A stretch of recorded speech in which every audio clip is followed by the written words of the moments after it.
माजी में तो ठीक है, जिस तरीके से डॉग फाइट्स हुई, अभी ये जो पाकिस्तान और भारत की एयरफोर्सेस सामने आई, इसमें जो नई चीज़ें थी, एक तो जदीद जहाज़ थे वो आमने सामने थे, फिर ये बियॉन्ड विजुअल रेंज जो है, मेरा ख्याल है कि वो पहला आमना सामना था किसी भी मार्के में दो एयरफोर्सेस का।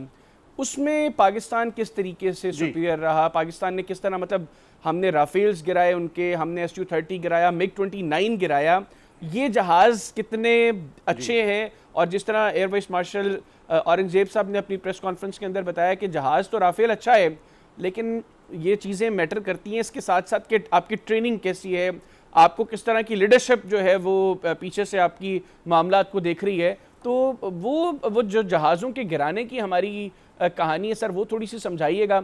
और सेकेंडली, ये जो बियॉन्ड विजुअल रेंज फर्स्ट आमना सामना है दो एयरफोर्सेस का, इसको अब दुनिया में जो एयरफोर्सेस हैं वो किस तरीके से देखेंगी? देखिए, air force is all about technology. अगर आप 65 वॉर देखें, उनके पास जहाज़ अच्छे थे। Hunter was a very good aircraft. Canberra और हमारा B-57 बराबर के थे, एक जैसे थे। बाकी जहाज़ मिस्टियर वो हमारे F-86 जैसा था। कहने का मकसद ये, लेकिन उसमें हमें एक टेक्नोलॉजिकल एज था। वो एज क्या था कि हमारे पास अमेरिकन मिसाइल था। आफ्टर सेकेंड वर्ल्ड वॉर जो पहली दुनिया में मिसाइल किल है वो पाकिस्तान एयरफोर्स की है, F-104 की। वो हमने 65 वॉर में की थी। अच्छा, उसके बाद उनके पास 71 में जहाज़ बड़े अच्छे आ गए, लेकिन जहाज़ों का वेपन हमारा वही सेकेंड वर्ल्ड वॉर वाला था। फ्री फॉलिंग बॉम्ब्स, कोई ऐसे गाइडेड बॉम्ब्स नहीं थे, लेज़र गाइडेंस नहीं अवेलेबल थी, प्रिसीजन म्यूनिशंस नहीं थे। तो वो बड़ी कन्वेंशनल सी आपकी जंगें रही, लेकिन उनके पास मिसाइल भी आ गए थे। उसके बाद अब एयरफोर्स ने टेक्नोलॉजी पे बहुत ज़ोर रखा। बियॉन्ड विजुअल रेंज मिसाइल के लिए आपके पास रेडार ऐसी होनी चाहिए जहाज़ की, जो माशाल्लाह अब J-10 में है और ब्लॉक 3 JF-17 में है, कि रेडार आपकी ऐसी है जो 300 किलोमीटर देख सकती है। अच्छा, 300 किलोमीटर तक जब ये देख सकती है कि ये 40-50 जहाज़ भी इसको नज़र आ रहे हैं, फिर ये रेडार में इनमें एबिलिटी है कि आप पसंद का जो है ना वो जहाज़ चुनने के, पहली मेरी प्रायोरिटी ये, दूसरा इसको मारूंगा, तीसरा इसको मारूंगा। अच्छा। तो ये रेडार आपको सोल्यूशन देती है।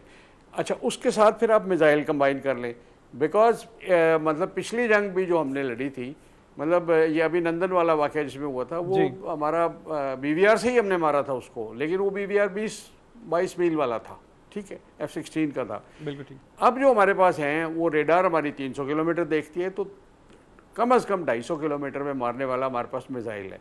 अब JF-17 में ब्लॉक 3 में यही चीज़ हमने लगा दी है, ऐसी रेडार और ऐसा ही मिसाइल, ये PL-15।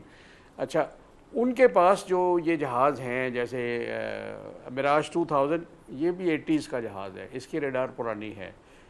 ये F-16 वाले इरा की रेडार है। MiG-29 की भी ऐसी ही है। अच्छा, मैचिंग आपके पास जब वेपन हो कि आप 300 किलोमीटर पे देख रहे हैं और 250 पे उसको मार देंगे, तो अब आ जाता है कि राफेल के अगेंस्ट हमारी क्या सुपीरियॉरिटी है। हम उससे ज़्यादा देखते हैं और उससे पहले आप उसको मार सकते हैं।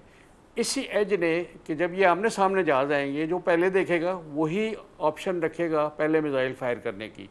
तो बियॉन्ड विजुअल रेंज मीन कि नेचुरली आपको 4-5 मील से आगे तो नज़र नहीं आता अगर लो लेवल आप कॉम्बैट कर रहे हैं।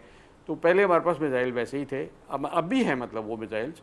तो उसमें आपको ये एडवांटेज है कि आपने उस चंद सेकंड का फ़ायदा उठाना है कि जब आपको नज़र आया है और इससे पहले कि वो फायर करे, आप फायर करें उस पर। तो ये आपको एडवांटेज मिली है अभी। अच्छा, एडेड बाय इसमें जो इलेक्ट्रॉनिक वॉरफेयर है, इलेक्ट्रॉनिक वॉरफेयर हमारा बहुत सक्सेसफुल रहा है। अल्हम्दुलिल्लाह। उसमें एक तो आपने कम्युनिकेशन उसका जो जैम करना है वो किस वक्त करना है, जब एयर कॉम्बैट की कोई क्रूशल फेज़ आ जाए, जब वो मर्ज कर रहे हों इन टेक्निकल टर्म्स, जब जहाज़ मर्ज करते हैं उस वक्त आप उनका कम्युनिकेशन अगर तोड़ दें तो वो इट इज़ जस्ट लाइक कि वो एक किस्म के गूंगे हो जाते हैं, बोल नहीं सकते, या जो कुछ बोलेंगे वो समझ नहीं आएगा किसी के। आप उसकी रेडार को जैम कर दें तो उसकी स्क्रीन टोटल ब्लैंक हो जाती है, तो उस पर कोई उसको जहाज़ नज़र नहीं आता। तो एक किस्म की वो आइज़ होती है जहाज़ की, आप मतलब अंधेरे में, अंधेपन में कैसे लड़ेंगे। तीसरी चीज़ है उसकी गाइडेंस। ये जो GPS असिस्टेड होती है, नेविगेशन है, वो मिसाइल की भी नेविगेशन है, वो जहाज़ की भी नेविगेशन है। आप उसको स्पूफ कर दें, उसको मिस गाइड कर दें, तो वो फिर जो है ना वो गाइडेड नहीं रहता वेपन उसका, वो फिर फ्री फॉल उसके जिधर भी मूव हो गया उसी डायरेक्शन में उसका मिसाइल जाएगा। तो ये सारी चीज़ें कंबाइन करके ये टैक्टिक्स आपने उस दिन जो है ना ये एक बेहतरीन मिसाल प्रेजेंट की है दुनिया को।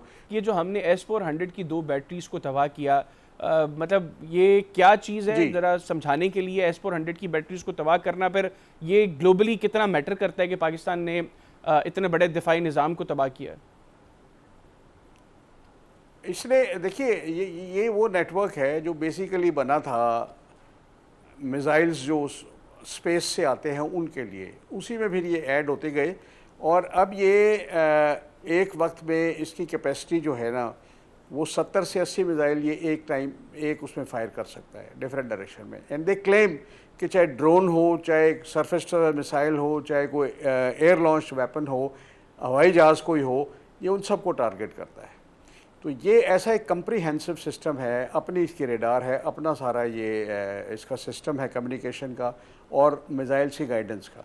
ये इसमें अगेन इतना ज़बरदस्त ये इलेक्ट्रॉनिक इस पर हमने अटैक किया था, इसकी सिग्नल्स को हमने वो न्यूट्रलाइज़ किया और फिर आपने इसको फिज़िकली आपने इसको अटैक करके again from an air to surface launched S-400, हमारा उसका भी 400 ही है नॉमेनक्लेचर, बिल्कुल ठीक। जो मिसाइल हमने मारा है उस पर, तो उसने इसको टोटली वो कर दिया।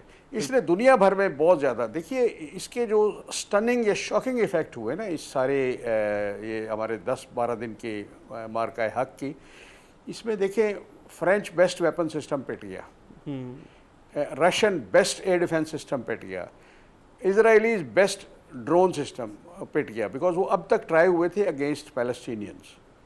अब वो पैलेस्टीनियंस बेचारे पिट रहे हैं, उनके पास तो कोई वो डिफेंस नहीं है इसका।